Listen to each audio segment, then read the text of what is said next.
আসসালামু আলাইকুম। আজকে আমি পেট ঠান্ডা করার একটা রেসিপি দেখাবো। যে পরিমাণে প্রচণ্ড আকারে গরম পড়ছে, তো এই গরমে পেট ঠান্ডা করা খাবারই খেতে হবে, তাই না? পেট ঠান্ডা যেন রাখে সেসব খাবারই খেতে হবে।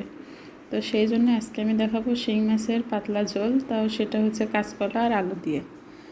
তো এই যে দেখুন, রান্না করছিল, অনেক মজা হয়েছিল। আর এটা অনেক স্বাস্থ্যকর একটি খাবার, সবাই জানেন। তো এই যে এখানে আমি দুটা কাঁচকলা নিয়ে নিছি।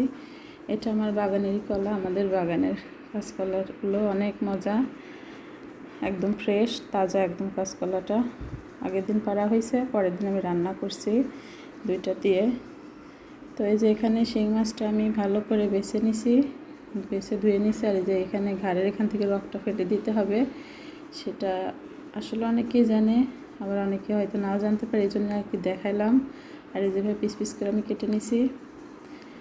আর এখন যে অনেক কয়টা ধোয়া দিছি, এখন আবার ধোয়া দিতে হবে।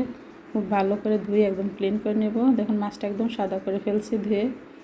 তো এটা আমাদের এদিকে পাবনা অঞ্চলে একটা গাছের পাতা পাওয়া যায়, সেটা হচ্ছে খুকসা ডুমুর বলে। সেই ডুমুরের পাতাটা দিয়ে ঘষলে এত সুন্দর ক্লিন হয়ে যায়।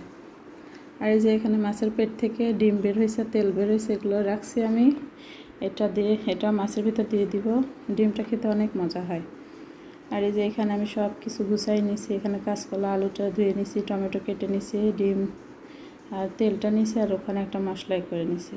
তো এখানে এই যে আমি আলু আর কাঁচকলাতে লবণ দিয়ে মেখে রাখলাম। আর এখানে যে পেঁয়াজ, আদা আর জিরাটা বেটে নিছি, শিলপাটায় বেটে নিছি। এখন আমি পেঁয়াজ, আদা, জিরার পেস্টের ভিতরে হলুদের গুঁড়া, মরিচের গুঁড়া, ধনের গুঁড়া, লবণ অ্যাড করে নেব।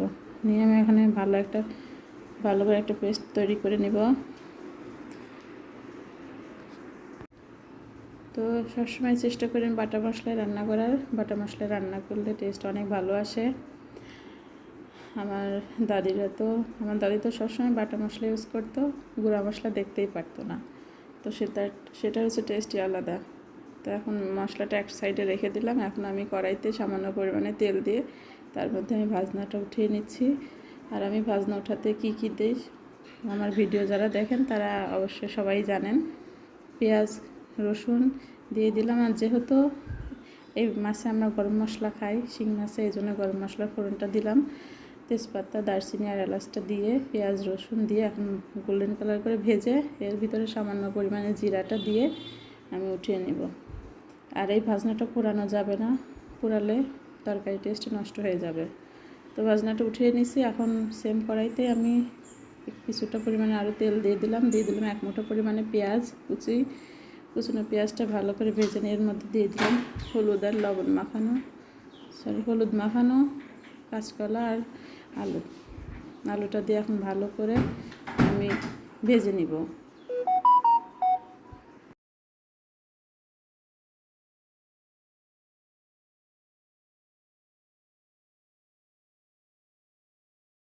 তো কাঁচকলা আর আলুটা দেখুন আমি মাঝারি আছে ভালো করে পেঁয়াজের সাথে ভেজে নিছি। এটা কাঁচকলা আর আলুটা আপনারা এমনি আলাদা করেও ভাজতে পারবেন। ভেজে নিলে হয় কি টেস্ট অনেক ভালো আসে। আর কাঁচকলাতে এমনিতেই অনেক মজা। আমাদের এই বাগানের এই নিজস্ব কাঁচকলাগুলো, তো নিজস্ব বাগানের, কেনা না, কলাগুলোর এমনিতেই অনেক মজা, অনেক স্বাদ। তো এখন বাটা মশলাটা আমি কলার উপরে দিয়ে, আলু আর কলার উপরে দিয়ে এখন সামান্য পানি দিয়ে মাঝারি আছে আমি কষিয়ে নেব। তরকারি সবসময় মাঝারি আছে কষাতে হয়, তাহলে তরকারির টেস্ট গুণ ভালো থাকে। তো এখন মাঝামাঝি পর্যায়ে আমি দিয়ে দিলাম সেই একটা টমেটোটা আমাদের গাছেরই, আমাদের বাগানের টমেটো। তো টমেটোটা দিয়ে ভালো করে কষিয়ে আমি ঝোলের পানিটা দিয়ে দিব।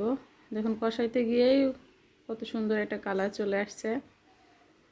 আর খেতেও মাশাআল্লাহ অনেক ভালো হয়েছিল। পেটও ঠান্ডা ছিল। এই গরমে এরকম তরকারি হলে আসলেও পেট ঠান্ডা থাকে। কোনো বেশি মশলাদার খাওয়াটা উচিত না, যে পরিমাণে গরম পড়তেছে।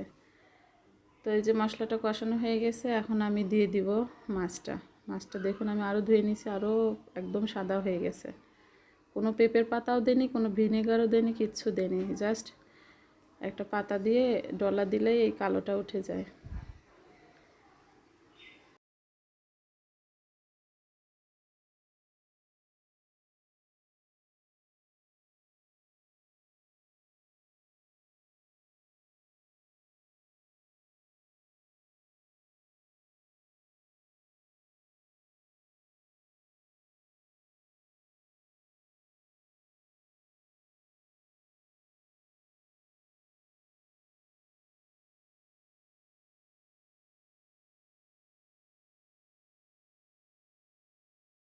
মাছটাকে এখন ভালো করে নাড়াচাড়া করে কষিয়ে নিলাম।